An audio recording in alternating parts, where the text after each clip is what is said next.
Miss Lauma, would you accompany me into town? I think it'd be best if you saw the Frost Moon Scion's decorations for yourself. Very well. Let's go.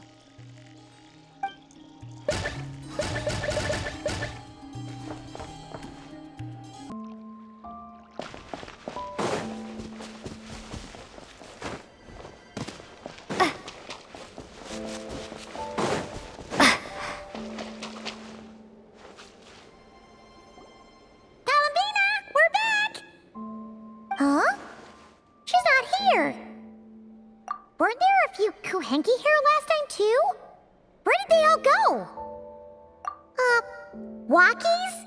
For Kuhenki? You're not pets, you know. Oh, well. Looks like we just came at a bad time. Let's try again tomorrow. There's still a few days until Moon Prayer Night, so we're in no rush. Besides, she needs time to rest anyway.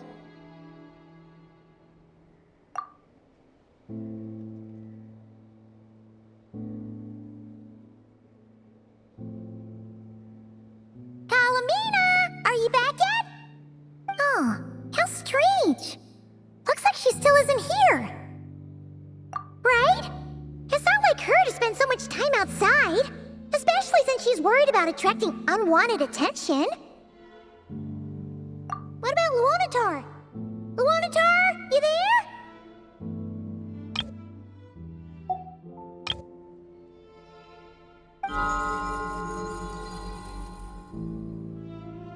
Hey! Do you know where Columbina went? Sorry, didn't understand. But if you know where she is, could you take us to her? Yeah, that's even stranger. What about him? Oh, that's not good news. They change color when Columbina gets weaker, right? And they look super pale right now. Good idea. She might know what's happening.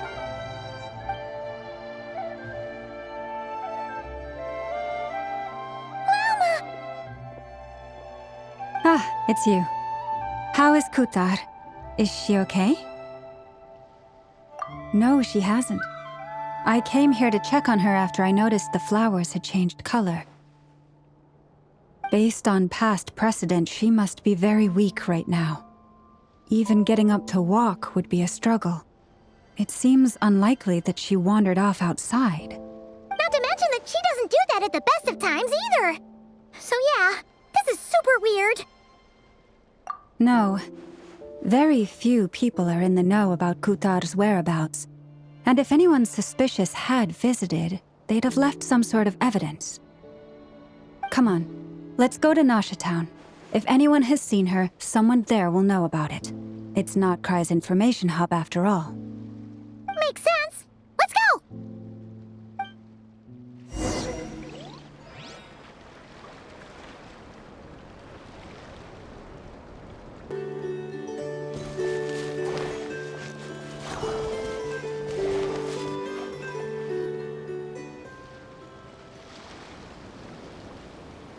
Wait a moment.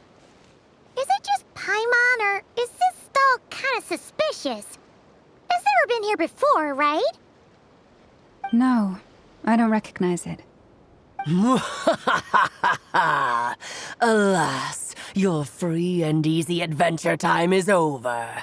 Now, prepare to face the final boss of Nod-Krai.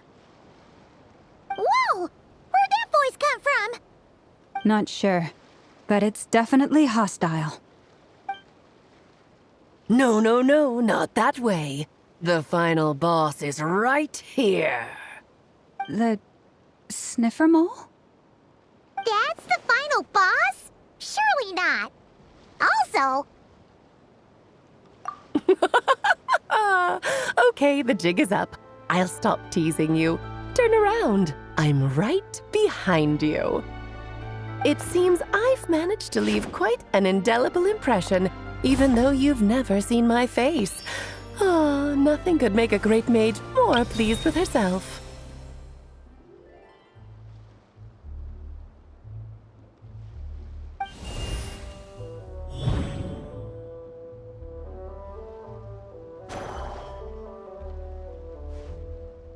What is going on? I've heard that all the big shots in Teyvat have long, wordy titles that stun people speechless when they make their entrance. Unfortunately, none of them are affiliated with the Hexenzirkel, and we ourselves keep a very low profile.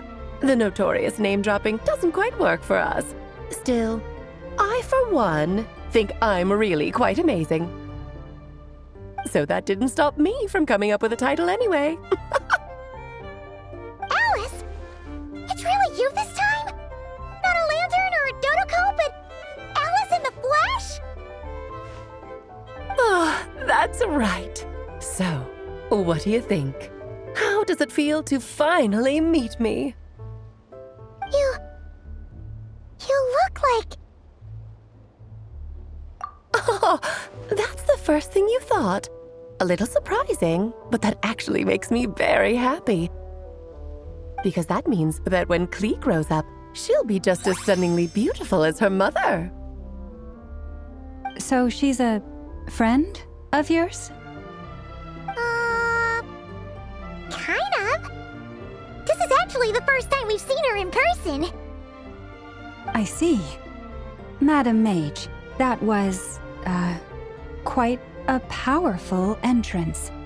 I certainly won't be forgetting it anytime soon. It's okay, Lauma, don't force it. Paimon will do the honors. This is Alice from the Hexenzirkel. She's a friend of ours. And of Arcus, too. That's right. She's a good person, just kinda unpredictable. Well, what is the human heart if not unpredictable? Hmm? If we could not do as we please, how would we differ from machines? I am Lauma, Moon Chanter of the Frost Moon Scions. It is a pleasure to meet you. Oh, I know. Before you got here, I spent a good, 15 minutes getting up to speed on Nod-Krai's present situation. In other words, I've read the whole in the last episode part, so we can skip the pleasantries. Fair enough. Well, Miss Alice, I can already tell that you have quite a unique personality. He'll get used to it. Paimon sure is. So anyway, what are you doing in Nod-Krai, Alice? Oh, I thought I told you already. This time, I'm the final boss. And what a formidable foe I shall be. Powerful, confident, decisive, and good luck finding my weak spot. You will never succeed. Oh, drat! My one weakness, and you found it in an instant. Fate has been dealt a devastating blow. Thus falls the great Dodo King. Why are you playing along with this nonsense? For funsies, of course. What's wrong, Paimon? Are you disappointed in me? Am I a gigantic letdown? No, it's just... You seem like a busy lady. And this is the one time you've shown up in person. Paimon figured it would be for something more high stakes than just goofing around. You're quite right. I'm here in Nod-Krai because something big happened. Something big enough it caught the attention of the Hexenzirkel. It concerns the 3 moons, Teyvat's borders, and of course, the moon goddess you are currently searching for. Kind of. Why don't we discuss this over a pot of tea? My main reason for coming on this trip to Teyvat was, of course, to have some fun. But I do technically have a job to do as well, namely, maintaining the stability of Teyvat's borders. I'll skip over the complicated parts, but to sum it up, abyssal energies are all that lie beyond Teyvat's border. We'd find ourselves in a real pickle if they ever made it through. And the phantoms you've been seeing are a sign that the border has been disturbed. No wonder they tend to show up around Moon Prayer Night. Is it because the real moon is now so close to us that its power can cross the border? In part, but only a negligible amount passes through. Just enough to influence the verdant crests and so on. And as you've noticed, there has been an unprecedented number of phantoms appearing this year. The influence of the moon beyond the border cannot explain this. No, there is another far greater factor at play. The trilunar syzygy. A trilunar syzygy. Eons ago, before the heavenly principles came to Devat, it was the then 3 moon goddesses who controlled the laws of this world. Oh, that's exactly it! The 3 goddesses split these powers amongst themselves, promising never to consolidate them into one singular body. This was meant to keep the world stable. But, fast-forwarding to the present, the eternal moon's marrow is with you, while the iridescent moon's marrow, which should never have appeared in this world, has been retrieved. Add that to the presence of a moon goddess in the flesh and... the power of all 3 moons is gathered here in Nod-Krai. There hasn't been an event like this since the War of Funerary Flame.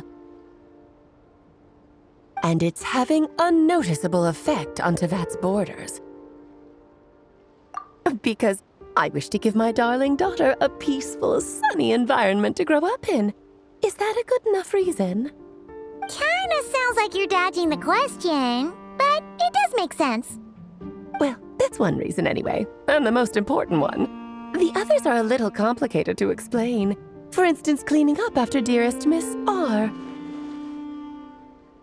Albedo could tell you more about that if you're curious, but right now, I have a more important question to ask you.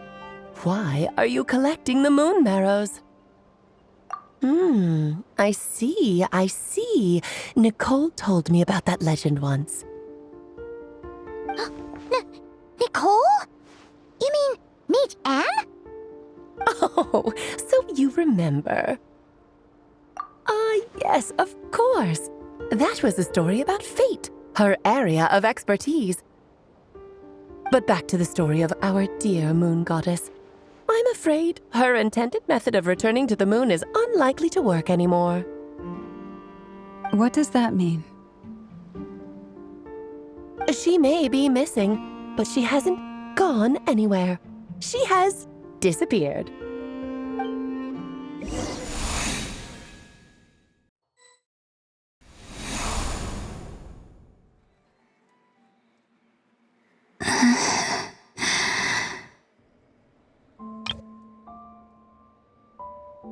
My body is so heavy. Wait, no. It's my mind that's heavy. My arms and legs are as light as a feather. What's happening to me? I feel drowsy, like I've been asleep for too long. Is it daytime or nighttime? Is the moon out?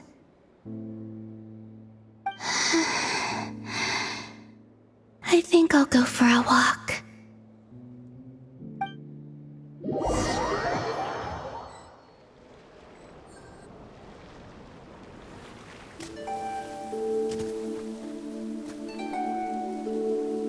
Are you out for a walk too? Huh?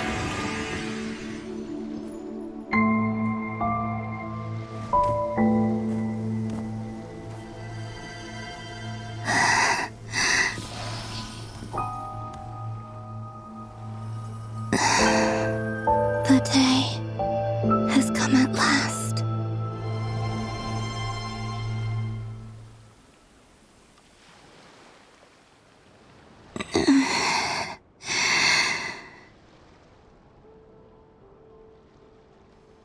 Have I grown so weak that I can't even sustain my physical form? But Moon Prayer Night is nearly here. I was so close to returning home.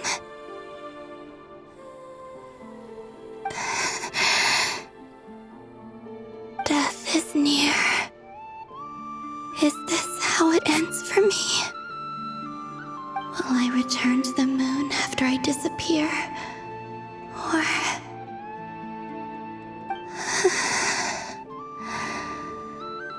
I don't want it to end like this.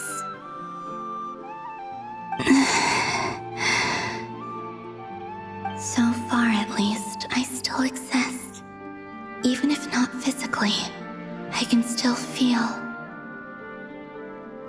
But as my power wanes, I'm sure that too will fade.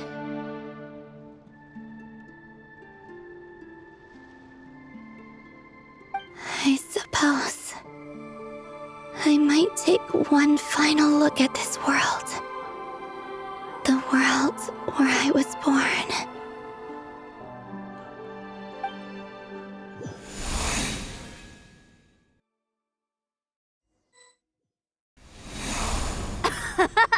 Come on, come on! Wait for me! The Frost Moon Enclave. How much it has changed since I was born.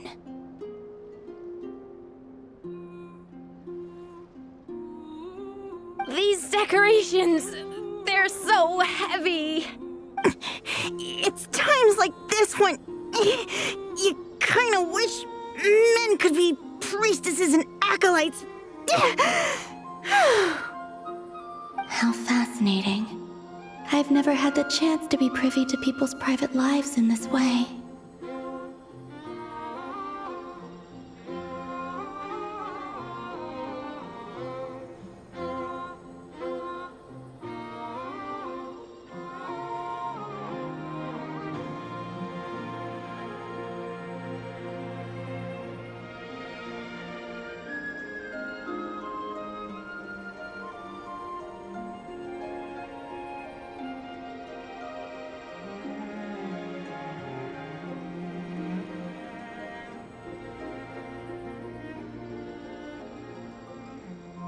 In the past, people would get so solemn and serious the moment I showed my face, like they were frozen stiff.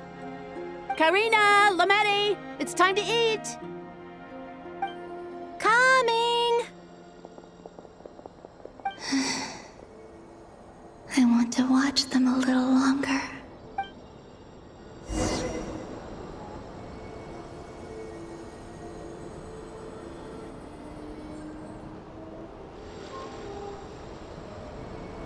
So just fill these balloons with air, right?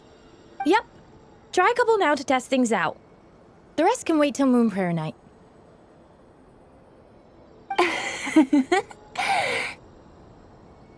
Think fast. Rita! Teasing an acolyte of the Frost Moon Scions? Surely that's a punishable offense. Take this! Huh? All right, enough horsing around. Lady Lauma gave us a task. We should... The task is just to check that the balloons don't leak, right? Doesn't matter if we fill them with air or water. Yeah. Okay, you got me there. And you got me there. But still, we can't use all the balloons before the festival even starts. We won't use all of them. And as long as Lady Lauma's trusted acolyte doesn't snitch, this can stay as a little secret between friends. A couple more can't do any harm, right? Oh, you menace. Then, think fast!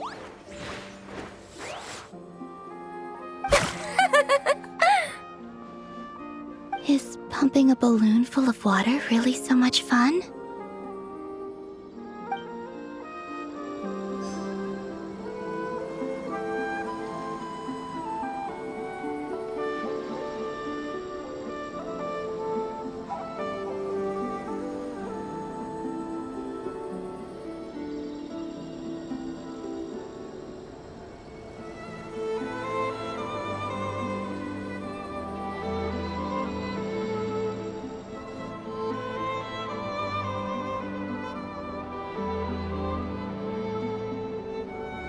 I'm sure you're both tired from playing all day. Come on, eat up. A plain, humble meal. That has always been the way of the Frost Moon Scions. Huh? How come Lametti got a midsummer berry dessert? Oh, I always get Lockaberry. I don't mind sharing. You can have a bite of mine if I get to have a bite of yours. They're sharing food? I've never shared food with anyone before. Even at the Harbinger tea parties, everyone just ate off their own plate. And when I couldn't finish my food offerings from the Frost Moon Scions, they'd leave the leftovers out under the moonlight for the animals to claim. Hey! That was 2 bites! Oh, then you can have another bite of mine. Oh, you too. Oh, don't fret now. Here, have some of Granny's too. So this is what it means to be family.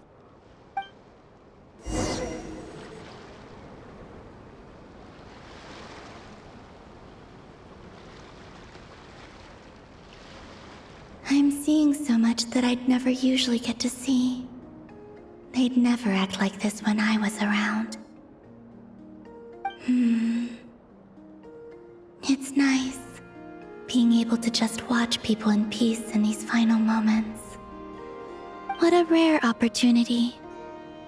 I think I'll go take a look around Nasha Town, too. Maybe the Traveler will be there.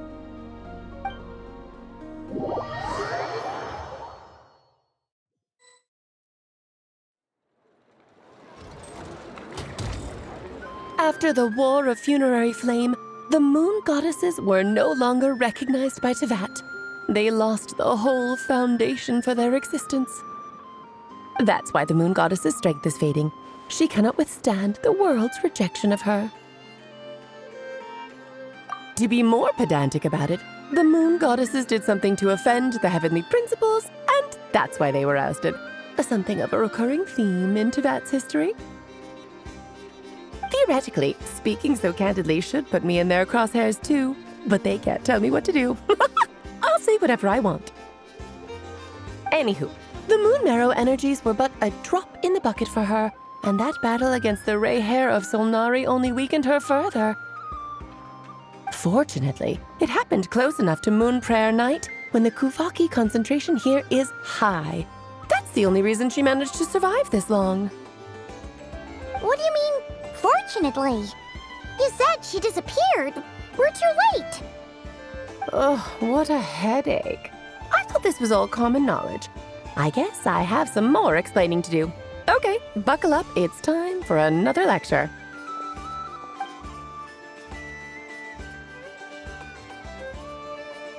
Now, I said earlier that the moon goddesses lost the foundation for their existence.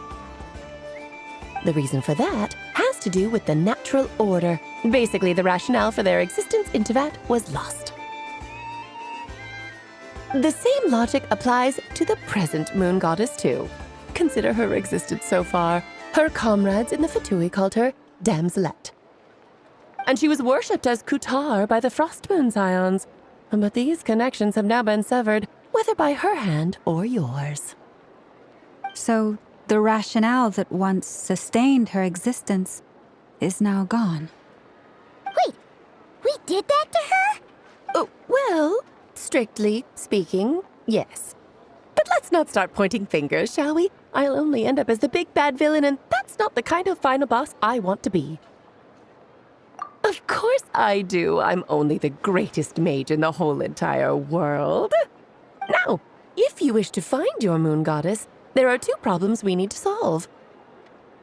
Firstly, we'll need to strengthen the connection between her and Teyvat, at least enough to sustain her until Moon Prayer Night. Strengthen her connection. But does that mean I'll have to rally all the Frost Moon faithful behind this? I'm afraid a bygone faith and a former home won't be of any help to her now. Do you know her name? Her name? Oh, yes. Names are very important things. A name is a fundamental concept that anchors one's entire existence. Then your first job is to find it. As a moon goddess, I'm sure she must have a name she identifies with. Neither Columbina nor Kutar is her true name, and she's never really accepted either of them. So, Finding out her real name is enough to sustain her existence? Yes, I know it sounds like a small step, but every journey begins that way. So for now, that's all we need to focus on. The second problem is with her plan to use the moon marrows to return to the moon. Unfortunately, piercing through the false sky will take an enormous amount of power. Given her current condition, she won't be able to provide anywhere near enough power, even if she recovers her physical form. But no need to fret. Nicole's the expert in this field, and I'm sure she'll figure something out. Wait, Mage N is going to help us out too? That means we've got 2 Hexacircle mages on the case. Actually, this is more of a side quest for me. Like you said, I'm a busy lady, so I can't stay for too long. I'll have to return to Tibet's border soon. That's the upside you get for looking out for my little Klee. Hopefully that will incentivize you to carry on keeping her company in the future. Anyway, jokes aside, you'd better get moving. It will take quite a miracle for the moon goddess's consciousness to hold out till moon prayer night. Oh, I suppose I might as well tell you where Nicole is before I leave. Off you go now. Time to meet your new friend. Oh, yes, and a little suggestion. Don't forget to mind your heads. What? I wonder how Durin's doing. I should really go see him before I head back. You really are super busy. I most certainly am. There's so many children I have to keep tabs on just in Mondstadt. Durin, Albedo, Venti, Varka. Klee didn't make the list, huh? Of course not. Klee is my pride and joy. I have no qualms about her, because she's the best child in the whole wide world. Yeah. Klee's a little angel. I'm glad you agree. Well, all the best. See you when I see you. She left in a hurry. Yeah. She didn't pack up her stall. Should we handle it for her? I must say, I'm now very curious about her daughter. Klee, wasn't it? What's she like? That's a long story. Come on, we'll fill you in as we go.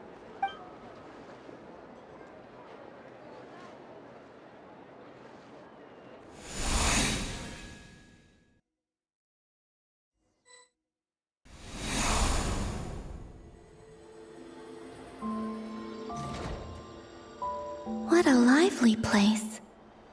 I've never experienced Nasha Town like this before. Hey, you old geezer! Your hammer's rusted through! Who are you calling old geezer? Are they quarreling? I'm looking right at him! You've really gone downhill since giving your daughter free rein in the workshop. Can you even swing a hammer anymore? It shouldn't take you days just to fix a single chair! You might as well use that hammer to massage my back for all the good it's doing. Don't run your mouth, or you'll get a back massage that'll put you in bed for the rest of your life. Look, the materials haven't arrived yet, all right? You know how busy it gets in the days before moon prayer night. I'll bet you send all the materials to your little princess. Blood's always thicker than water, huh? All right, you've made your point, Uncle Koski. As soon as the materials arrive, fixing your chair will be the #1 priority. And Dad, if you've got time to chat, why don't you lend me a hand, See? Lolka knows what the score is. I guess they're friends. But the way they spoke to each other was so ugly. Then again, it wouldn't be the first time I've seen something like this.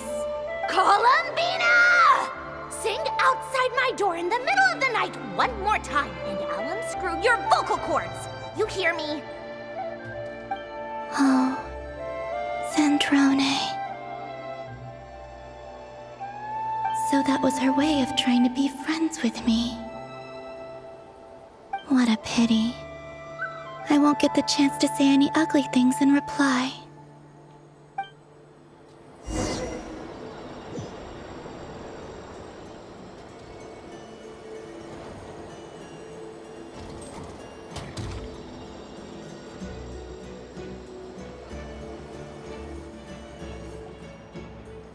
Hey, have you decided what to give her for Moon Prayer Night? I sure have. She's gonna get the surprise of her life when she's least expecting it. Then I'll whip out the ring and pop the question. The surprise of her life. What a fun turn of phrase. Cool, I get the picture. You can spare me the gushy details. Ooh, looks like we have a customer. Hello there, ma'am. Would you like some Moon Prayer Night candy? Huh?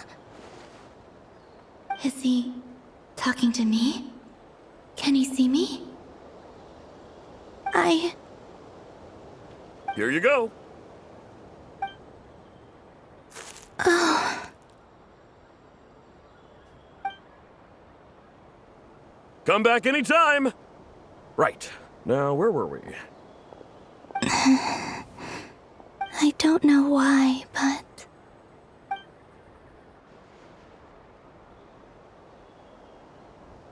The most important thing right now is to find that mage. This name thing seems super important too, but where do we even start looking? I'd better go pay the Fatui a visit.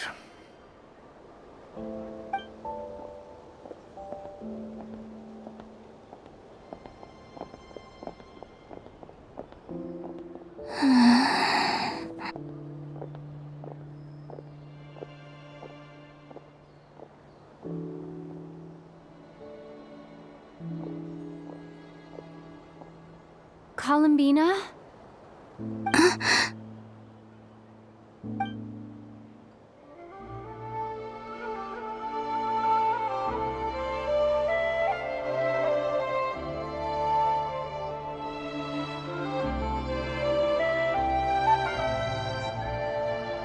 Traveler? Let's go! This is no time to be spacing out!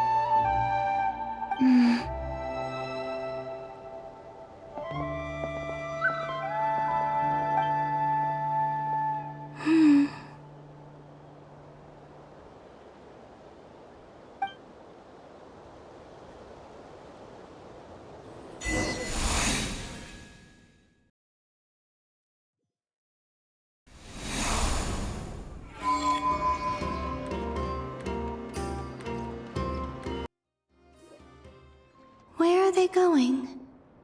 They mentioned a mage and... a name? So, Mr. Varka, are you acquainted with this Nicole? Or should I call her Mage N? Not really. We've never met, though she has come up in conversation. From what I've gathered, Alice kinda took Nicole under her wing. Taught her how to speak in a more ladylike fashion, that kind of thing. Huh. Hard to imagine Alice as an etiquette coach. Yeah, Alice is a larger-than-life personality, I'll give you that. But then again, that's why she's able to draw such an eclectic mix of people into her inner circle. If I remember correctly, being an interesting person is actually one of her main entry requirements. So, if you ever wanted to join the Hexenzirkel, I'm sure you'd both be eligible to apply. Hey! Don't go around making promises on Alice's behalf!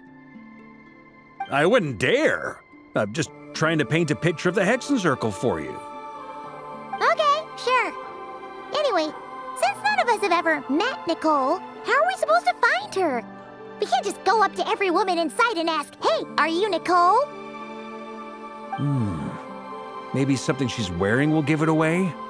Like, a windbloom pinned to her chest or something. Wait a minute. Alice never said Nicole was from Mondstadt. Oh, true.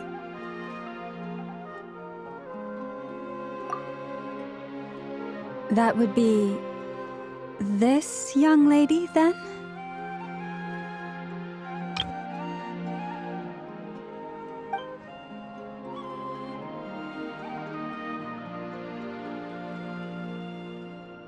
Hey there!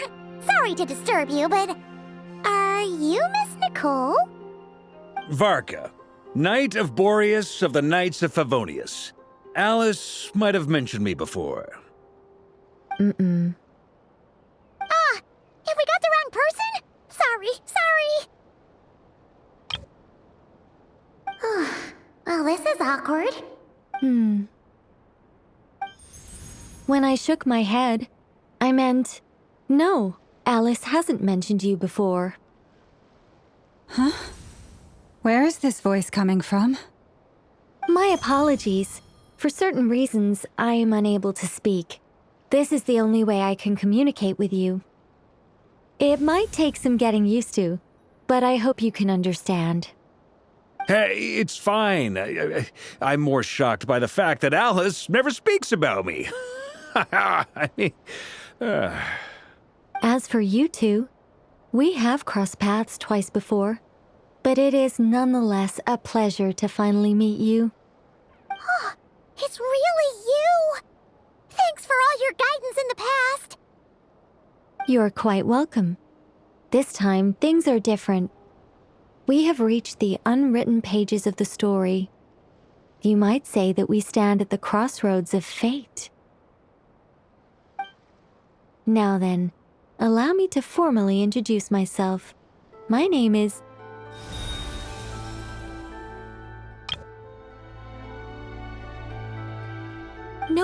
No, stop! Alice! I can't believe it! I had a whole speech prepared. I'd agonized over every single word. She always picks the worst moments to ruin other people's plans. I'm so sorry about that. Alice took the liberty of devising some bespoke self-introduction magic for each member of the Hexen Circle. But I could have sworn I deleted all of the triggering conditions for it. How did it bypass everything? Oh gosh, this is so embarrassing. This is a very different side of Nicole than what we're used to. Is she not used to face-to-face interactions? Don't worry about it. We've seen that introduction magic once already, so it wasn't too much of a shock. Please go on, Miss Nicole. We'd love to hear what you have to say, or, well, communicate. Huh? Are they talking to this lady? But... Will you all promise to forget that horrendously embarrassing introduction? sorry, embarrassing. When?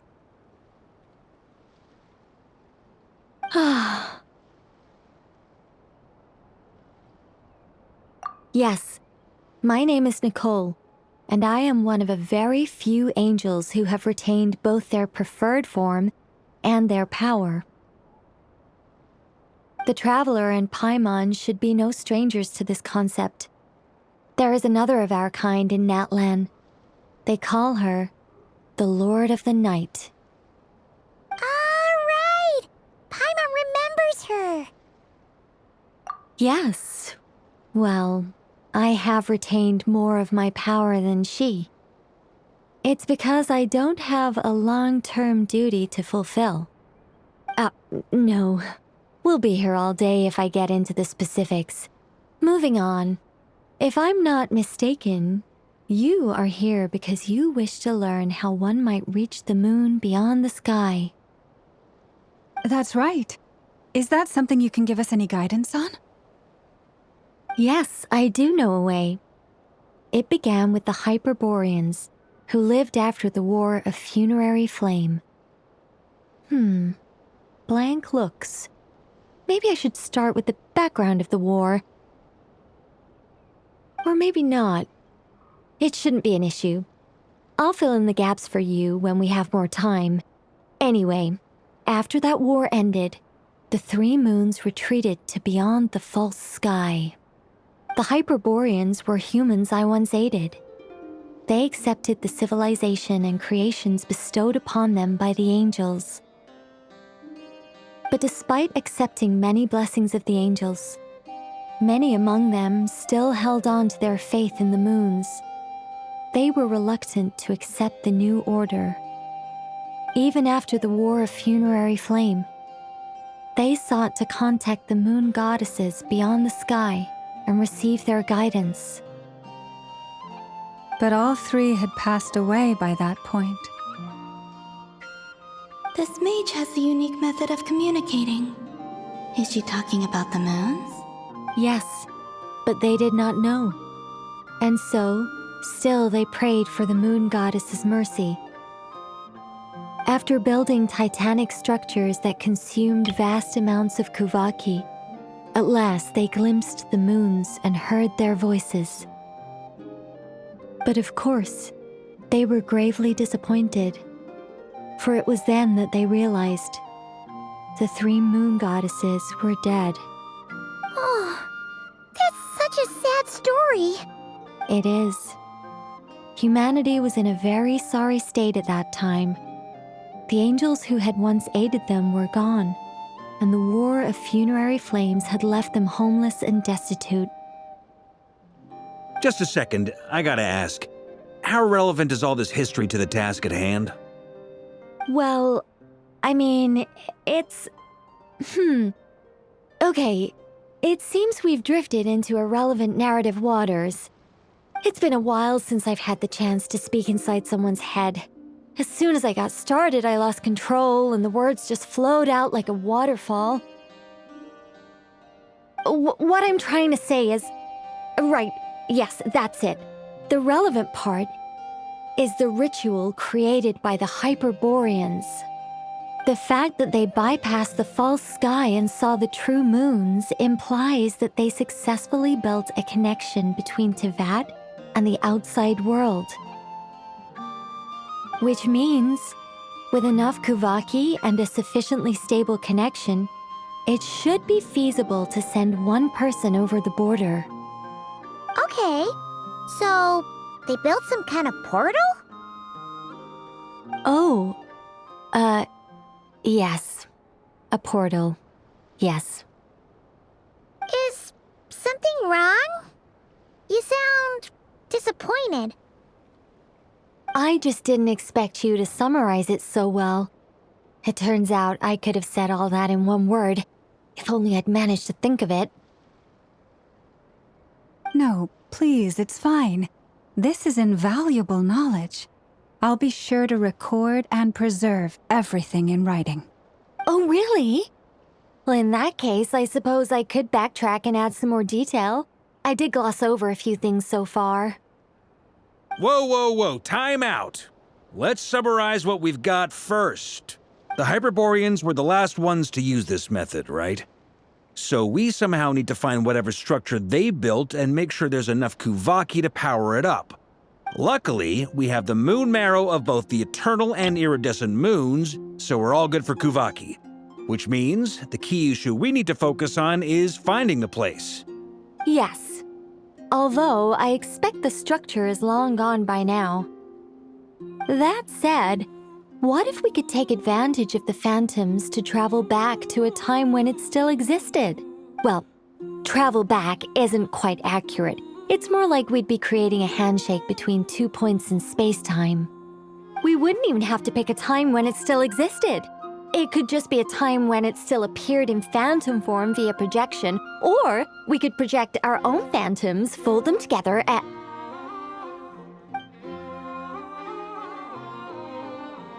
You look lost. Was that too hard to follow? Yeah, things got a little, technical there. Paimon's brain is reaching capacity. All right. Let me think about how to put this more simply. Okay, got it. Over the next few days, I'll search for phantoms that we can use. Once I find one that meets the criteria, I'll let you know and we'll regroup. By completing certain rituals, specific individuals will be able to enter the phantom and make it to the Hyperborean structure. If everything checks out and it looks feasible, we'll just need to wait for Moon Prayer Night, and we can send the Moon Goddess back home. I think so. For now, we'll just wait to hear from you. Yes. Basically, yes. Great. Counting on you. In the meantime, we'll focus on finding the Moon Goddess's name. My name? Are they looking for a way to stop me from disappearing? Excuse me, Miss... Go on, Miss Nicole.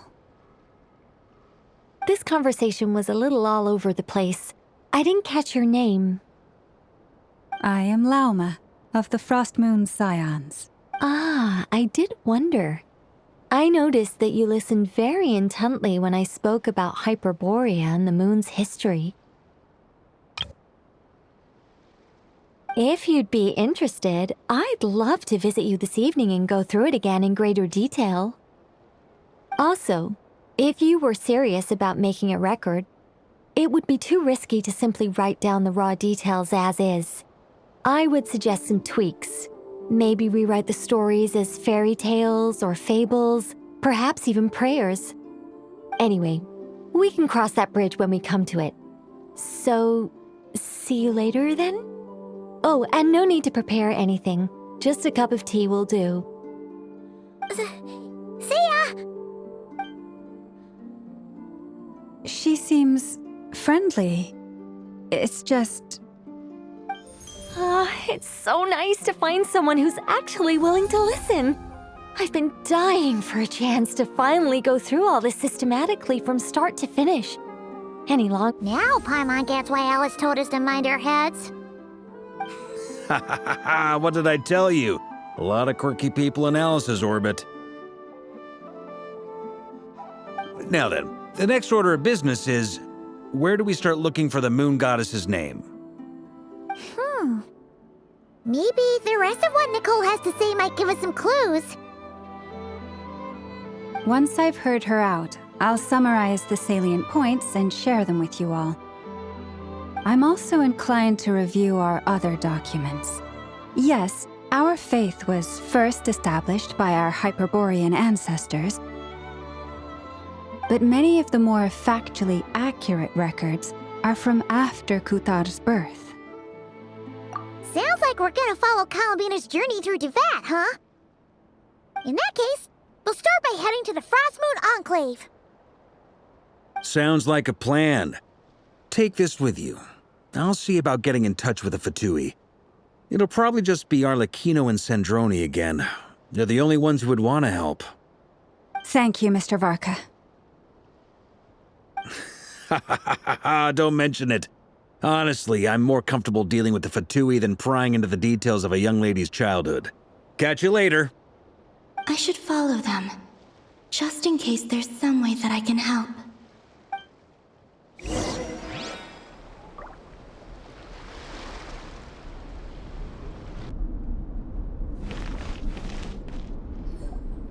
A while ago, I took the time to organize all documents in our possession that pertain to Kutar. What you see here is the material I consider reliable. You're saying there's unreliable material too? Yes. Most of the information we have was transmitted through an oral tradition. Inevitably, some of her stories were mythologized and deified over the years through countless retellings. That's why I organized them into reliable and unreliable. There's no sense seeking answers in history unless we can ensure the veracity of the historical record. Makes sense. All right, let's take a look through.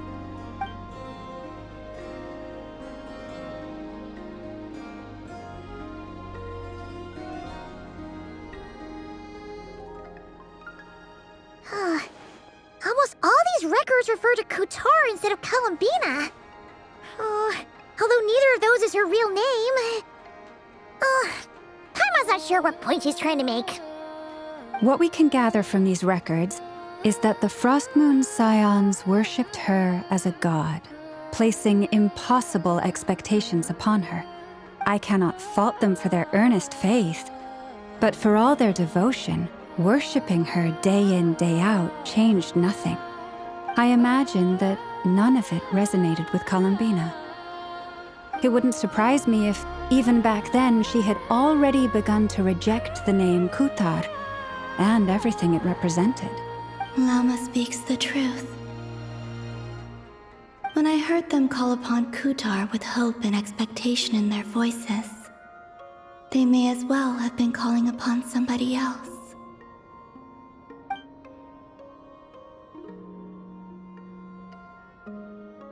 Well, that's a bit complicated. I looked at the level of detail, perceived authenticity, prose style, and how realistic their portrayal of Kutar seemed to be. Amongst the Frostmoon scions of today, only I know of her existence, and I alone have spoken to her face to face. As such, I know that there are certain things she simply would never do. That being said, I have sensed some changes in her lately. Changes? Me?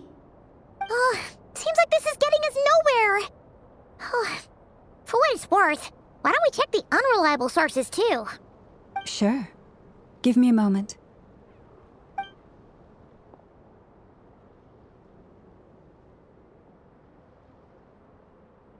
Exerting but a fraction of her divine might, Kutar sheared a great mass from the snow-capped mountain and cast it into the sea, upon whose surface shone the mirror image of the moon. Thus was formed the island of Hisi. Yeah, right. That doesn't even begin to pass the sniff test. The 3 moons are naught but lies through and through. Only one moon has ever shone for us, and Kutar is her name. The vast majority of ancient texts are filled with fanciful tales like these. I trust you understand my criteria a little better now.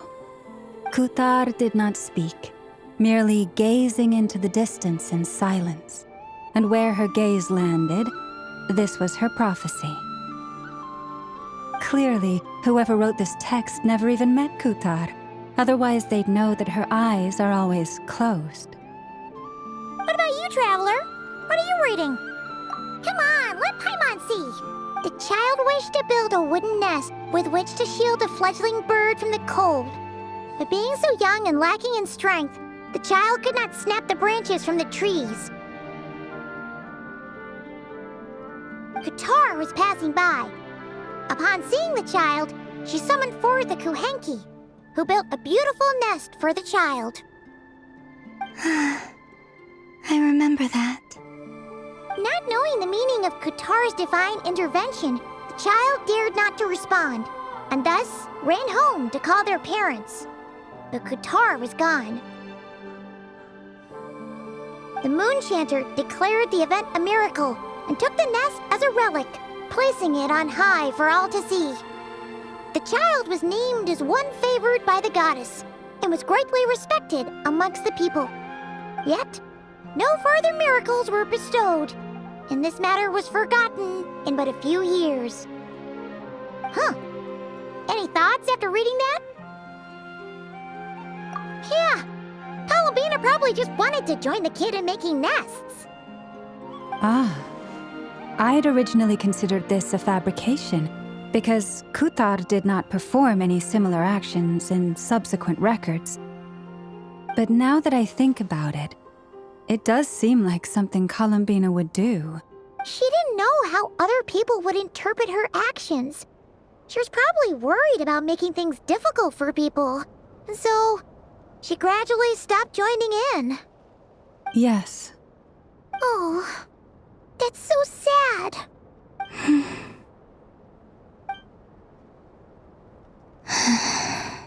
And now, I can make no such gestures of warmth.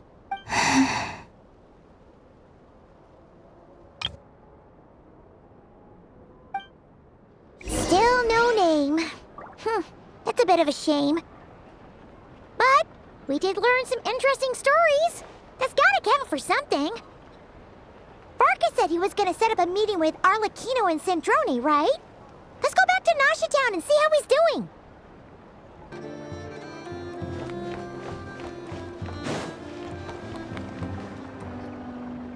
Let's see. There's Varka. Oh, and it's Durin and Albedo too. Yeah, this is pretty much the same place we bumped into each other last time. I convinced them to stick around a little longer. We were all waiting on people, so I figured having a little company would help pass the time. Ah, so you've been waiting for us? Does this mean that you've already arranged things with the Fatui? Sure does. Now you're back, we can go meet up with them together. How'd your investigation of the Frost Moon Enclave go? Well, we didn't find out Columbina's true name. But apart from that, it went pretty well. Aha, just as well that I didn't tag along then. I'm sure our moon goddess wouldn't want every man and his dog knowing all about her private life. Still, desperate times, desperate measures, I guess. Someone had to do it. So, Varka was waiting on us, but what about you two? Are you waiting for Alice? Oh, no, we already met with her. We discussed that experiment I mentioned to you last time. Oh, and she also handed me this communication device. That's right. I understand she informed you about the relationship between the phantom phenomena and Tevat's borders, yes? She wants me to help her with some more experiments on that front. She said that she'll contact me through this device with more information. Ah, I see. Following instructions and making observations. Pretty common research method. Takes me... Wait, then who exactly are you meeting? Someone you know. Albedo's met him too. But I don't think Miss Lauma or the Grand Master have been introduced. Introductions are overrated, especially in cases like this.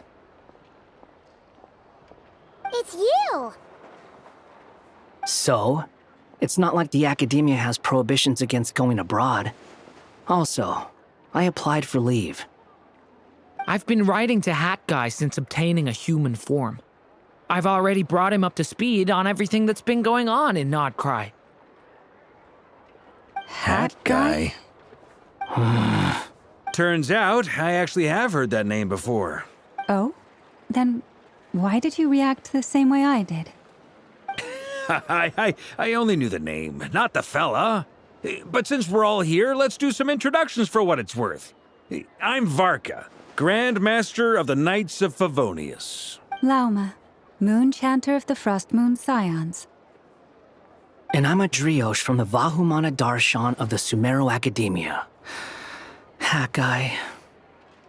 Good to see you again, Mr. Guy.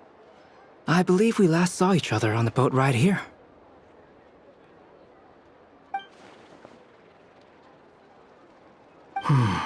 Mind you, the only reason I came here is because there's someone I want to look into. Who's that? The Doctor, also known as Dottore, second of the Fatui Harbingers. From the tone of your voice, it sounds like there's bad blood between you. I was reviewing our archives and noticed that a lot of information about him was missing. Left a bad taste in my mouth. That's all there is to it. Dottore, or Zondique, as he was then known, once studied at the Academia, but he got kicked out before he could graduate.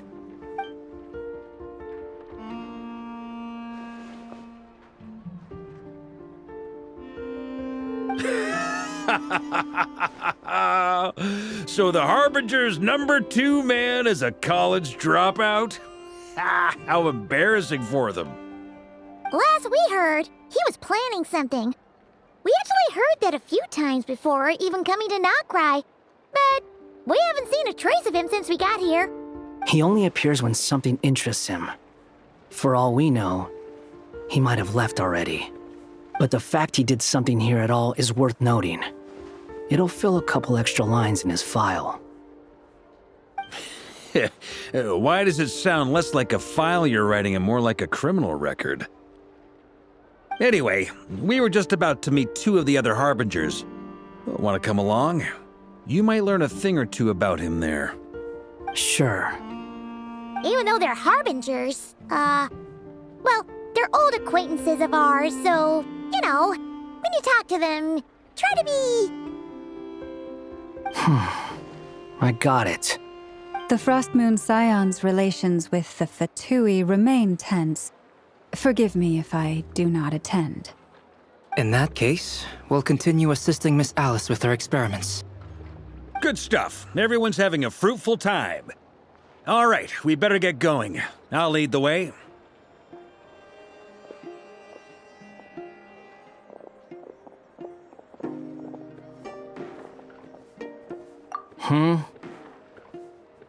Well, yeah, that's obviously part of it.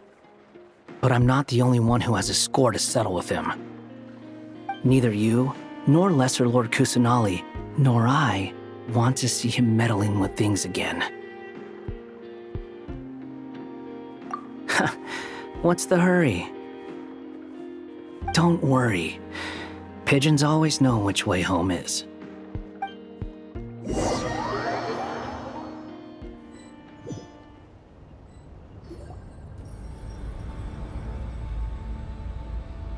You made it. Who is this? A scholar from Sumeru. They call him Hat Guy. He's an old friend of the Travelers. Wait, this is the academia representative you wrote about? He doesn't exactly look the part. I believe this will prove my identity. You'll notice it bears the seal of the Sanctuary of Surasthana. Well, what do you know? So it does. All right then. My mistake. It's fine. I expected as much. What? So as I mentioned in my letter, the Academia's got its eyes on Dottore. But this matter remains top secret. Apart from those assisting in the investigation, the fewer people who know, the better. If anyone asks, I'm here in Nod-Krai to pursue my personal academic interests. Gotta say, Varka, you did pretty well to keep all this under wraps for so long. Sounds like you got in touch with the Academia about this way back. you flatter me. Where do I even start? Remember that time we fought Rerir at Star Sand Shoal? He sure let me have it then, didn't he? I'll bet Dottore had that all sketched out, with me as his convenient little pawn. He could not care less about us if he tried, but hey! The feeling's mutual. Does Dottore really strike you as the sort who values his relationships with his colleagues? Fair point. Definitely not. Which is why I always keep my guard up whenever he starts making suspicious moves. To that extent, our motivations align. On top of which, I consider you trustworthy people. Now, back on topic. In the wake of the Reikir of Solnari episode, Sandrone and I grew suspicious about Dottore's complete inaction during the entire affair. So we tried to find out what he'd been up to, but unfortunately to no avail. He never lets anyone in on his plans. The more he cares about something, the more secretive he gets. Indeed. Perhaps he believes that by keeping a low profile, he can avoid trouble. But that trick isn't going to work on his colleagues. Yeah, I mean, he's been researching the ancient moon's remnants, and he's been trying to get his paws on the moon marrows. Only an idiot would believe he doesn't have something more planned. With this in mind, I returned to Snezhnaya and relayed my thoughts to Her Majesty the Tsaritsa, entreating her to have him recalled. That's pretty direct. Did the Tsaritsa agree? Yes. I made it abundantly clear that the Fatui's business in Nod-Krai is almost concluded, and we do not need 3 harbingers in this territory. Her Majesty concurred. Accordingly, Dottore has returned at her orders. I imagine he is continuing with experiments. which no one besides he would ever have any interest in. Common sense might mean nothing to him, but he's not stupid. He knows that no good can come from opposing the Tsaritsa. Smarts alone won't get him all the way. He needs the Rooster's resources and Regrator's Mora, both of which the Tsaritsa can strip from him by waggling a finger. But doesn't he have a track record of publicly following orders while going against them in private? He Wouldn't put it past him. We worked together on a research project once. Only briefly, but it was enough to show me that we're fundamentally different people. He has no interest in doing things methodically, stage by stage. His thoughts jump all over the place, and the moment his curiosity is satisfied, or he gets the results he wants, he disappears. The only similarity we share is that, once we set our minds on doing something, we will see it done, whatever it takes. Well, we definitely saw some of that in your battle with Rerir. You got so competitive. Ugh, do not remind me. Then I believe we all concur. Dottore will not simply give up. Fantastic. Now this is turning into a whole day of unpleasant memories. Ugh. Are you talking about the moon marrow stuff? He also strikes me as the kind of person to disregard experimental regulations, ruin all the equipment, and go way over budget. Then leave the first person he can find to deal with the fallout. Exactly. This one time, he was running some high-temperature experiment and the substance exploded. But does he care? No. He orders his subordinates to open the device so he can observe the results, which causes the gas inside to leak out. That gas was poisonous! If I hadn't been there, who knows how many people might have died? And after all that, he left while I was still cleaning up after his mess. What a waste of time, he said. Waste of time? The nerve! He wasted my time! You've been bottling that up for a while, huh? Hat guy, I must say, you seem awfully familiar with internal Fatui affairs, especially when it comes to Dottore. Thank you, Lady Harbingers, for providing such valuable information. I have no other questions for now, so I'll be on my way. Wait, what? You're just gonna leave? You're welcome to join if you want. Ugh. Just when Paimon thought he'd finally mellowed out. He makes quite the impression. I'll say. I've met tons of headstrong people, but not many of them would join me in bad-mouthing Dottore. Anyway, back to the main agenda. Barca, you said that Columbina has gone missing? Or rather, disappeared. Yeah. We're working on building a connection between her and this world.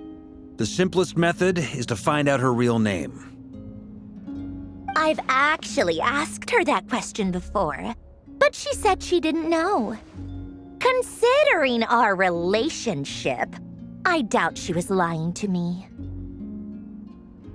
As far as I recall, she was never dispatched by Her Majesty to claim a gnosis or anything like that. The Tsaritsa's plans had long contained a place specifically for her. I always thought that was weird. What could she do that the rest of us couldn't? Knowing what we do now, it's probably something related to Kavaki, right? More than likely.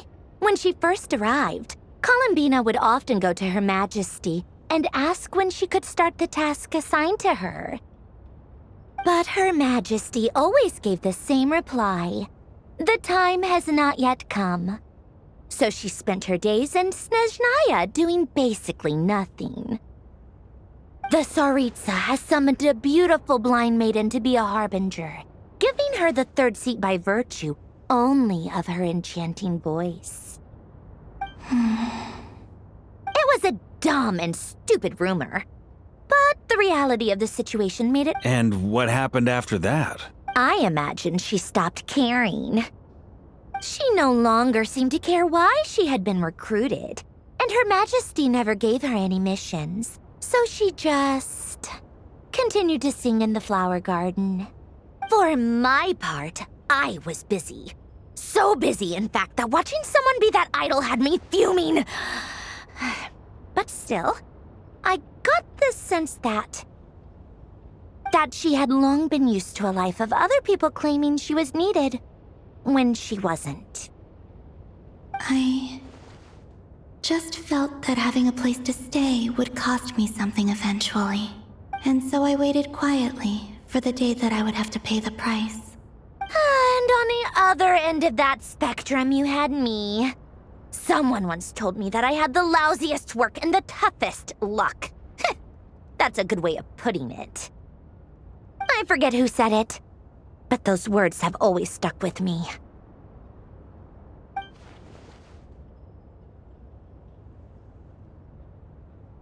But you've done your job exceptionally well all this time. Because at heart, you are a conscientious person. What is it?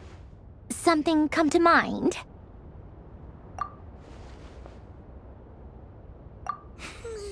That makes sense. Nothing screams you are needed like your name shouted from across the town. Well, good luck with it. But if you ask me, Colambina is still the most shoutable name. I'm just so used to it now.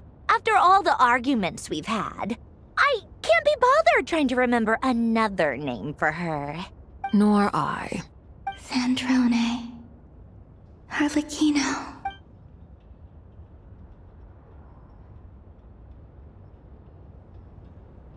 Huh! It's a Sealy! Does that mean Nicole has news for us? Ladies, I thank you for your hospitality. If the chance ever comes up, I definitely owe you both a drink sometime. I'm sure it will. You can make your own way out. Heck, you've been here enough times, you probably know your way around better than I do. Okay, time to do what adventurers do best. Follow that Sealy!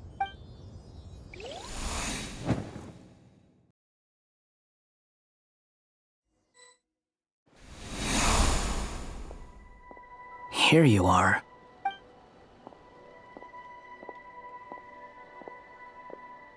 Oh, hat guy. How come you're back so soon? Did things go all right with the Fatui? Fine. Dotori's been summoned home by the Tsaritsa. Couldn't get much more than that. How about you? Any progress with the investigation? Unfortunately not. We've tried everything. Different phantoms, different locations, different points in history. But the results are the same each time. Abyssal monsters roaming the land. People crying out in despair, with no hope of being rescued. Every time I see it, I can't help but think, is this what it was like in Mondstadt when Dragonspine Durin attacked? And if I fail in the task I've been given, will I create yet another tragedy? That's just meaningless speculation. When we encountered similar phenomena previously, I tried to interfere with those illusions, using sounds and lights to guide them. However, we could not change their fates. At most, we were able to extend their existences. The events of the past are like fate that has been written into Irminsul. There isn't a living thing in Teyvat that can escape its past. But Miss Alice instructed us to try to find ways to change the outcome that these phantoms face. It's an impossible task. Can't you just refuse? Since she asked us to do this, I feel like it can't truly be impossible. Or if it is, well, mages can make the impossible possible. I could not have been born as Durin otherwise. But you also said that your past 39 attempts were fruitless. That's true. But you're still going. Yes. After this many futile attempts, surely you realize that you're not doing this because you still believe what some mage told you. It's because you want her hypothesis to come true. It's something you wish for deep inside. So, think for yourself about what you want to do. As long as you don't believe it's futile, it isn't. Yeah. Previous experience indicates that we cannot touch the phantoms, which limits the effectiveness of our interventions. If we want to clear this hurdle, we need to break this rule somehow. Same thought here. Following the same rules means repeating the same failures, reducing ourselves to mere playthings of fate. So you mean we need to figure out a way to make contact with them despite knowing that we can't? Yes, and I suspect that's something only you are capable of. Everything in Teyvat is logged in Irminsul, but the withering that once occurred in Sumeru was a sign that the Great World Tree was being corrupted. This corruption allowed things that should not have existed in Teyvat to appear. This is tantamount to rewriting reality to an extent. You're saying abyssal power might be able to affect those phantoms? No one's ever tried it before. If you're gonna try it, it'll take courage. And you have to be confident that you can control it. Is anyone there? Has anyone seen my daughter? She's missing. I have to find her. I hear someone inside. Spargana? Are you in there? Ah! If I can use my abyssal powers to warn him that there is danger here, maybe it'll change his decision. Yes. The important thing is not the nature of the power, but rather how you use it. To intimidate and obstruct. Sounds about right for the Abyss. Let me try. I should be able to influence that thing. Have you seen a little girl? What? This isn't the time for that! Just run!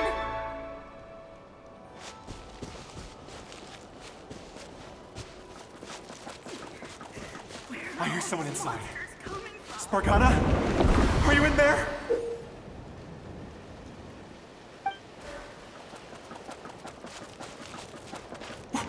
What is this? Looks dangerous. I should get out of here.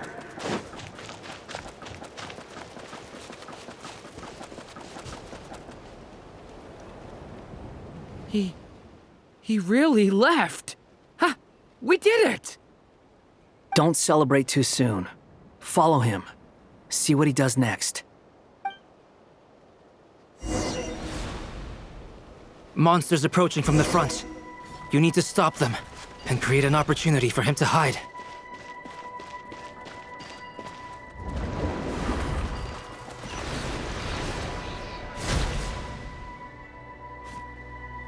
Help me!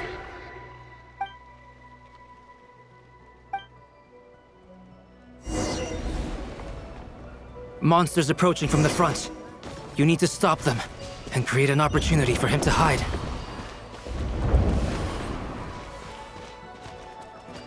No! There's monsters ahead!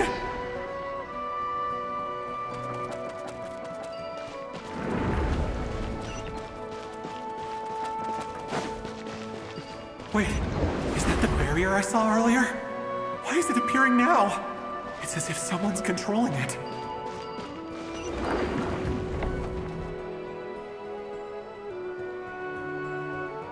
The monsters are gone. Is it safe?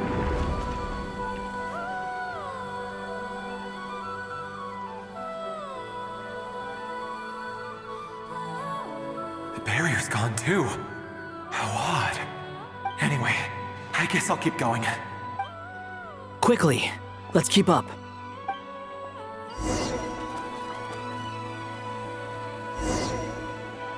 Wait, there was someone else here? Don't go any further. We've got anti-monster traps laid out everywhere. But my daughter must just be up ahead. I have to go. This way's blocked.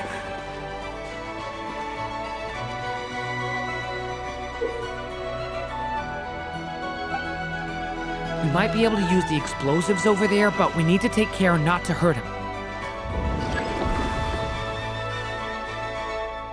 I'll use the barrier to keep him at a safe distance. This barrier seems to be helping me somehow.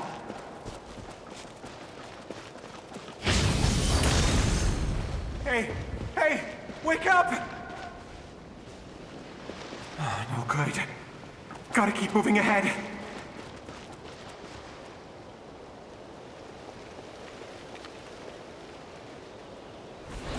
So many monsters! There's still a chance, Durin. Use the traps.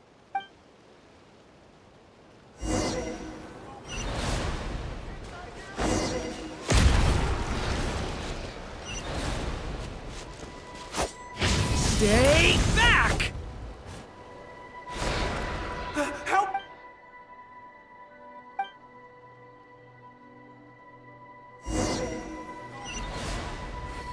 Hey!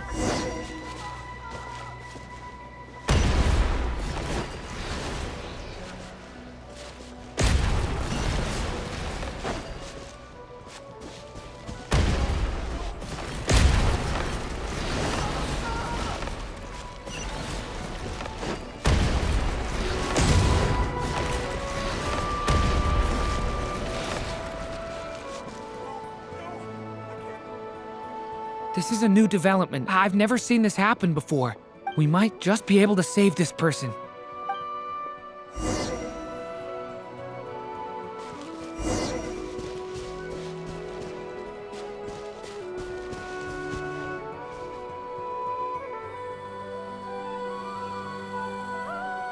Hello there.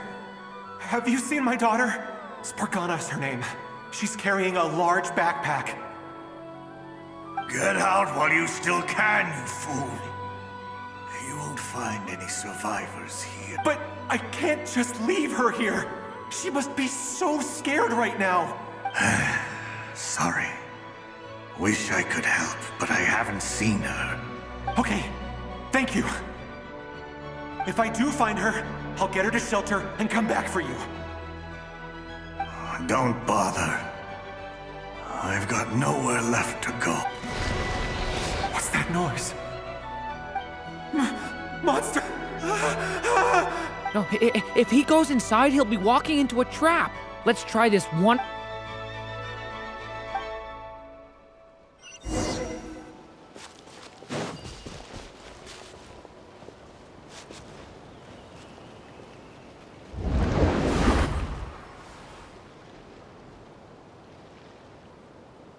Hello there. Have you seen my daughter? Spargana's her name. Get out while you still can. But I can't just leave. Sorry. Wish I could help, but I haven't seen her. You'll just have to keep looking. Okay, thank you. If I do find her, I'll get her to shelter and come back for you. Don't bother. What's that noise? No, if he goes inside, he'll be walking into a trap.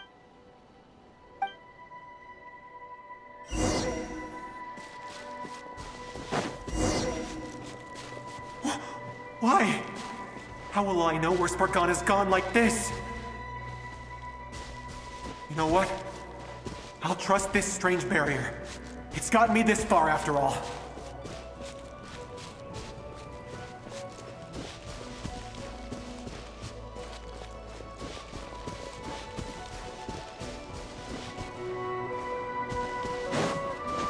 Spargana, are you there? What? What's this? Hey! Let us out!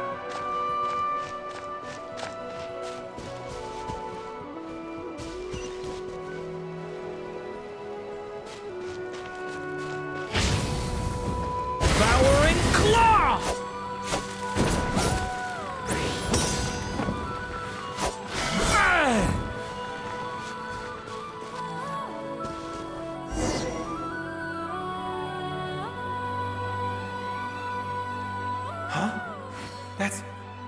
That looks like one of my daughter's books. thank you. Thank you. Yes, it's one of hers for sure. That's her name on it right there. She left her backpack here. Durin, just like last time. Use the explosives.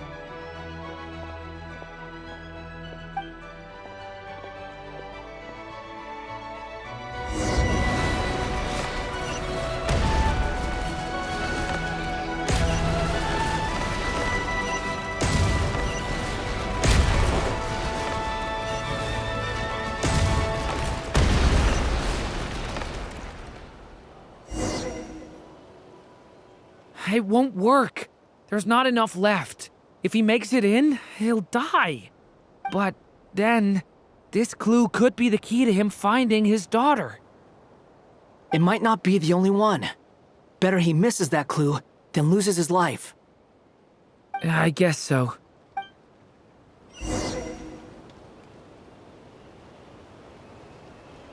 Stop him, Durin.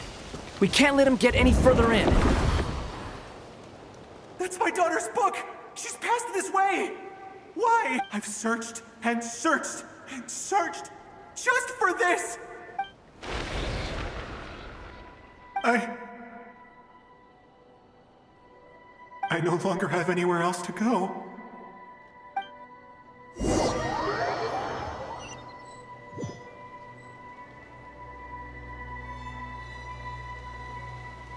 I'm sorry. I'm so sorry. He refuses to go anywhere else. Whether he opens this door or not, all that awaits him now is death. We couldn't change his fate. Albedo? Hat Guy?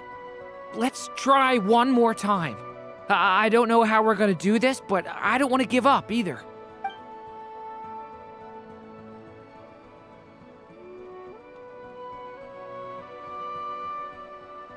Why am I here? What's going on? All these scenes running through my head. Where are they from? Huh? What's going on? His reactions have changed. How many times have I... What's happening to me? Huh? Wait. Who are you? You can see us now? I feel like I always could, but that I only just realized you were there. I'm sorry, I don't know how to describe what I'm feeling. But you were the ones guiding me using that marked barrier, right? I haven't done anything yet, but those monsters, those deaths, they feel like memories. I won't find my daughter. In fact, I'll ultimately die trying to find her. Isn't that right? Well, no. Yes. Even so, we're trying to find a way out of this. You've not seen my daughter either, have you? It seems she really isn't here. I'm sorry we couldn't help you. I'm just tired. Maybe this is destiny. Maybe it doesn't matter how hard I search. How long do I have left? Experience says 15 to 20 minutes. 15 to 20. Thank you for all your help. Let's rest a while. You look exhausted too. Now's not the time for you to start pitying us. It's not pity. I'm just realizing that I've only got 10 or so minutes left.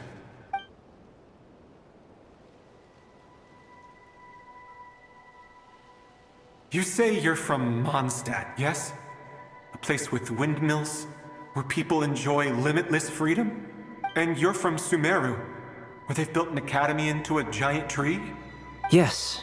It seems you've never heard of either place. Those names are unknown to me, I'm afraid, yes. Have you heard of Hyperborea? I have, but I heard that it was destroyed in the distant past. I see. That was where my ancestors once lived. What about Delphi Pytho? Was it later rebuilt? I've never heard that name. Then what about Salvindaknir? I have seen that name on stone tablets on Dragonspine.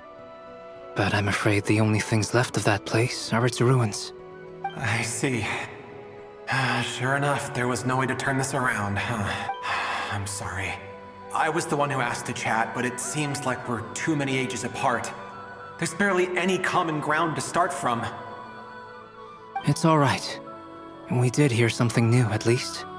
From how you speak of your lives, things must be going all right for you, I guess. They are. Mondstadt is a place of freedom and happiness. There's a lot of good people in the church and the Knights of Favonius, and even outsiders find that it's an easy place to feel at home. We have festivals a few times a year. Everyone gets together to drink, sing, and be merry. Sumeru is a lot more uptight. Not really the kind of place where you can relax. It's a nation fraught with problems wherever you look. But if all you want in life is to seek knowledge, I guess it's pretty much paradise. That's wonderful. In other words, after this all-devouring black tide passed, humanity did not merely avoid extinction, but rose to build prosperous civilizations anew. I mean, I can see you all right now. That must mean the future isn't a total mess, right?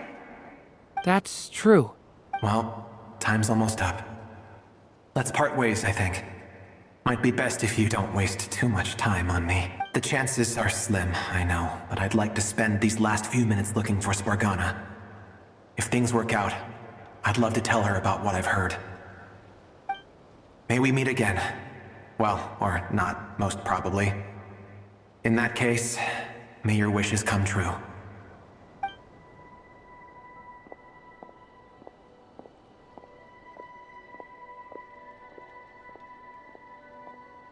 He's gone. In a few minutes, he will meet the end that was his to begin with. The ending of this tale did not change, but I believe that we've just made the most progress we have yet. May your wishes come true. If only it were so simple. Hat Guy, could I ask you a question? You've never talked about your past. It seems complicated, and it weighs heavily on you, too. Would you be willing to tell me about it? I mean, sometimes it's better to get things out in the open. Take that guy we try to help, for instance. At least he said goodbye with a smile, right? I know about Albedo's past. Our experiences are very similar, and he created me. As for you, you're my first friend, and you've witnessed every step I've taken. But by comparison, I know nothing about you. Either way, I mean, we're still best friends. But if I knew more about you, I might understand your thoughts a bit better. I've told you about myself. I'm a student at the academia. And what did you do before that? Prepared for the entrance exam? All right. If you really don't want to talk about it, I won't press you any further. I was a puppet built from the branches of a white tree, using technology left behind by the Conrian schools of mechanical engineering. A white tree? You mean an Irminsul tree? Yes. A branch of Irminsul that was once connected to the main tree. So you had a human creator too? Yeah. But my creator abandoned me after deciding that I was a failure. After that,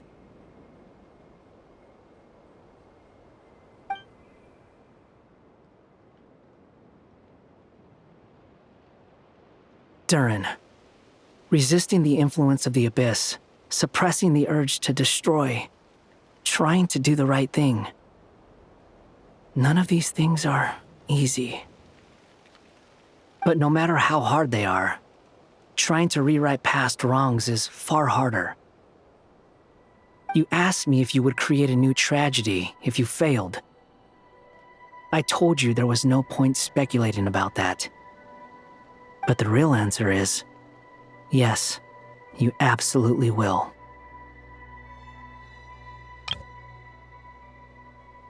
That guy. But at least you've got people here to help steer you away from the wrong path. So, just keep aiming towards the light. I will. I promise. All right, break time's over. Hello? Durin speaking. Hello, friends, it's me. What have you been up to, I'm detecting some unmistakable fluctuations here at the The amplitude isn't particularly high, but they're completely different signals from the ones before. And the scale is comparable to those I've detected previously. Alice, we were unable to save that person. However, he appears to have retained a portion of the memories gained through that cycle, and was able to hold a conversation with us. I see. Well, that is rather odd indeed. It definitely merits further attention.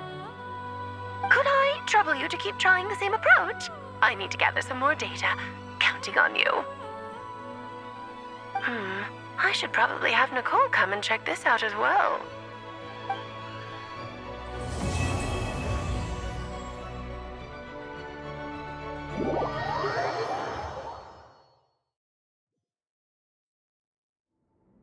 There you are. I was worried you might stop to collect treasure chests opened by the Sili along the way. It would have taken you so much longer to get here. Another conversation I cannot hear. I am delighted to see that you understand what takes priority, and that your adventurer's instinct has not swayed your resolve. Really, I must applaud you for it. You should know. Paimon's head. Okay, I'll try and keep it short. My senses are telling me that this is where we shall find the entrance to the ruins. Oh, cool! Well, what are we waiting for? Let's open it up and see! Patience. This was a sanctuary of great importance to the Hyperboreans. A special process is required to open the gate. Oh! Like the place that housed the Eternal Moon's Marrow? Okay, so what's the plan? Need us to do anything? And just the short version, if you can. Ah, all right then. I was planning to start with some background on the invention of these techniques. Are you sure you don't want to hear it? It's quite informative. Remember what you were saying about priorities? Fine. Simply put, we need 3 human representatives to successfully undergo a process of Kuvaki resonance. Think of it as a test from the 3 moon goddesses to see if the entrants are qualified, with the most recognizable qualification being Kuvaki. Pretty sure Lauma would ace that test. Oh, wait. But we need 3 people. I also have no doubt that the moon chanter would be qualified. But we would need 2 other people with the same constitution.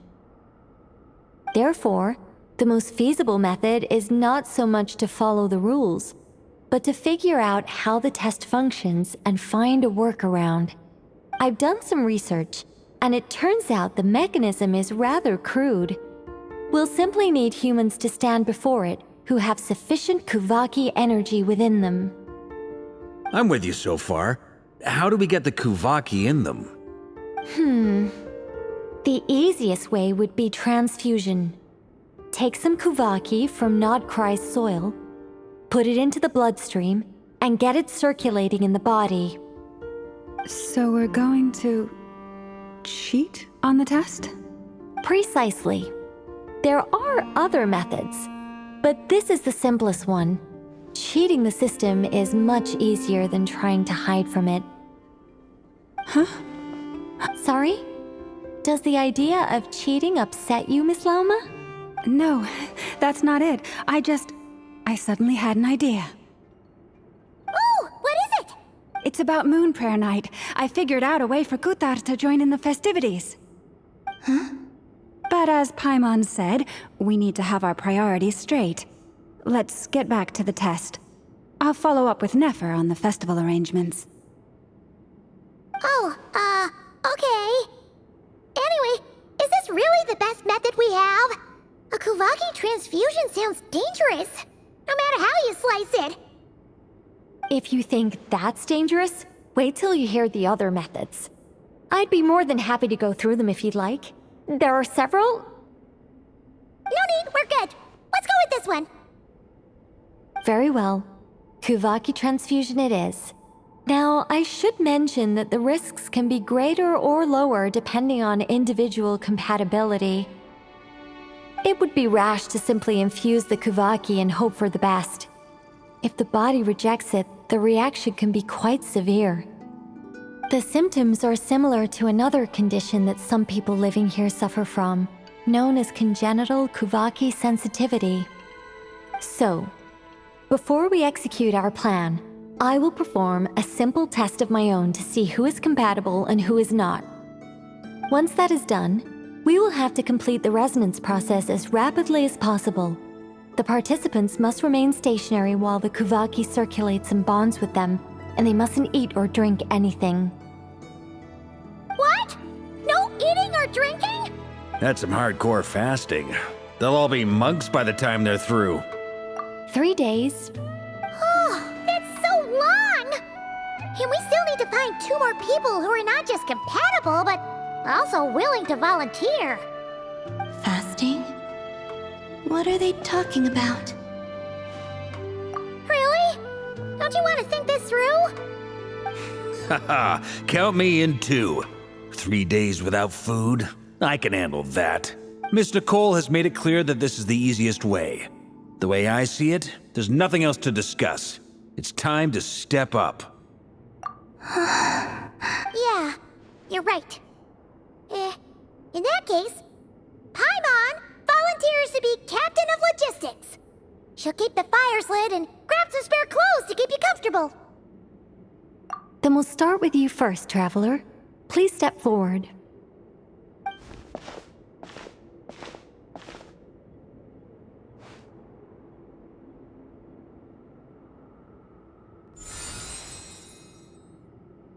How's it going? Do you feel anything? How about now?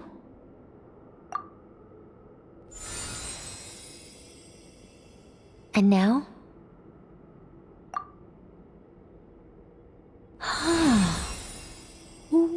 What about now?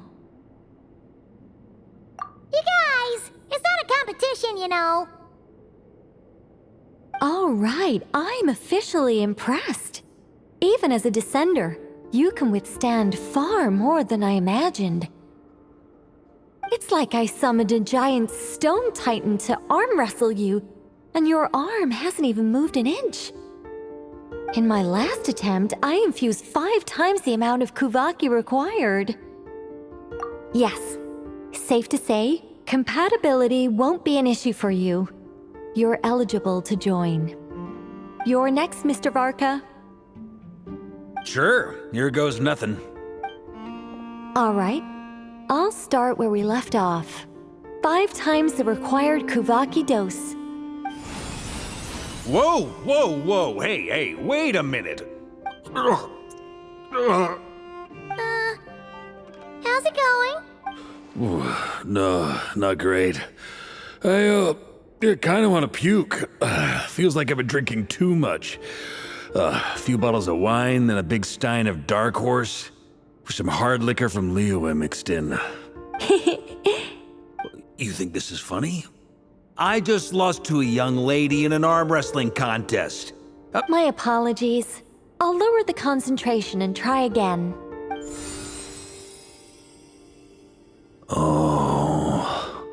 How's it going now?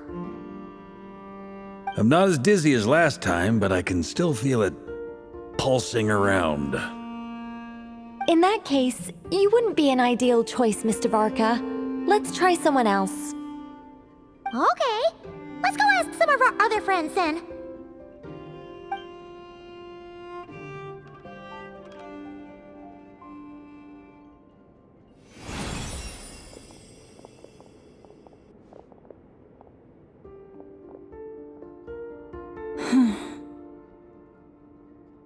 No surprises here, Miss Moonchanter.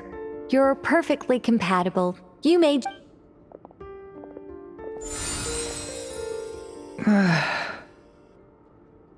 I'm getting a slight headache. Shame. You were so close.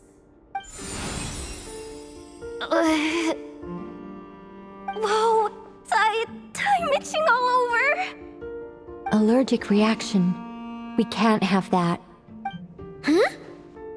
Well, are you gonna start a what?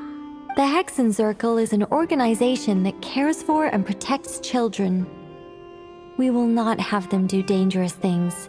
Not even tests.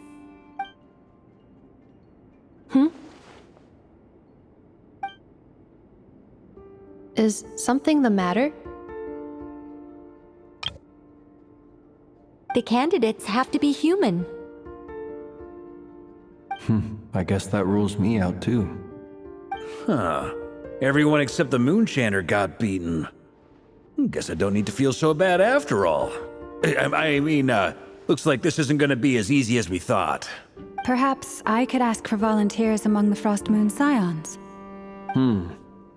I'll see about talking to some trusted Lightkeeper colleagues. Itlua springs to mind. In fact, I think we had some former Frost Moon Scions join our ranks recently. Can you give me the scientific explanation for how the test works? I can probably make some kind of test bot. Then we can just zip through Nasha Town, going up to people and pressing a button to check their status. Wouldn't... No. Wow! No elaboration for what... How about I contact the Knights of Favonia's garrison in the Wave Chaser plane? Shame that Lohen's already left. Strange. The moon goddess is clearly revered by many people. So why is she on the brink of disappearing? She mentioned that the world has rejected her from the very beginning. And when we fought the Reikir of Solnari, it seemed like she exhausted her power for our sake. Also, Paimon's not sure revered is the right word for how people feel about her. Gratitude, certainly. For my part, anyway. It's basic reciprocity. She helped us, so she deserves our help in return. Yeah.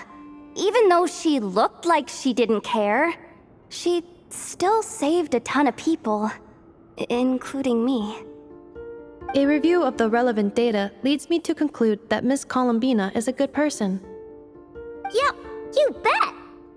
They really think so? I'm super surprised that Columbina isn't her actual name, though. I think it really suits her. It's light and graceful and... yeah, just a really pretty name. I know, right? Unfortunately, that's not our decision to make. Columbina. That was the code name the Fatui gave me. But it also came up in the song I heard when I was born. But...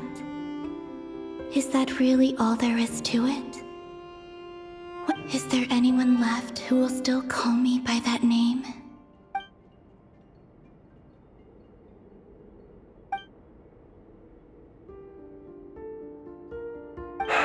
Moon Prayer Night is getting closer by the day. We're running out of time. We need to look for other candidates. Then allow me to try. Huh? What are you doing here? You contacted your friends via the Adventurers Guild. Sandrone has been keeping an eye out for something like that, so she informed me. Since I have the ability to accommodate a moon marrow, I should prove to be a suitable candidate. Arlecchino. When can we begin?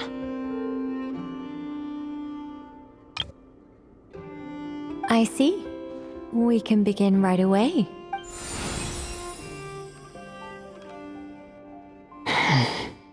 How was it? Did you feel any discomfort? None at all. Then it seems we shan't need to look for additional candidates after all. Great! Cool. All right, like Paimon said, the rest of us can take turns making sure the three of them stay warm and comfy. Then, my job is to take care of the caretakers. I will ensure everyone receives food and accommodation. I'm ready as well.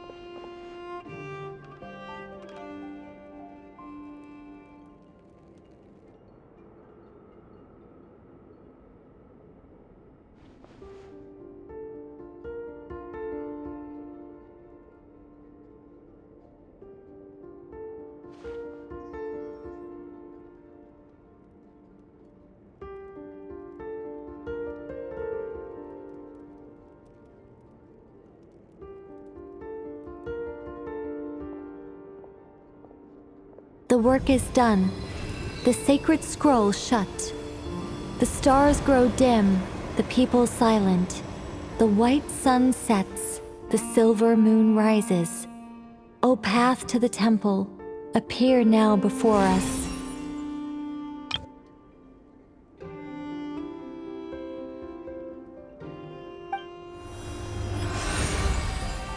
Wow! It really opened! So that's what all this is about. They've been trying to open this gate.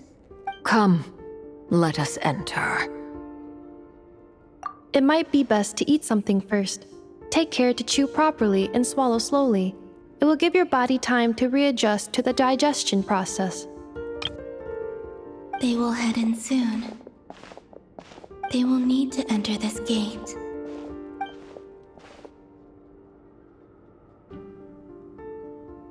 Huh? I cannot pass through. Is it because I have no physical body? It has been 3 days. My strength has all but completely faded. Can I really hold on until Moon Prayer Night?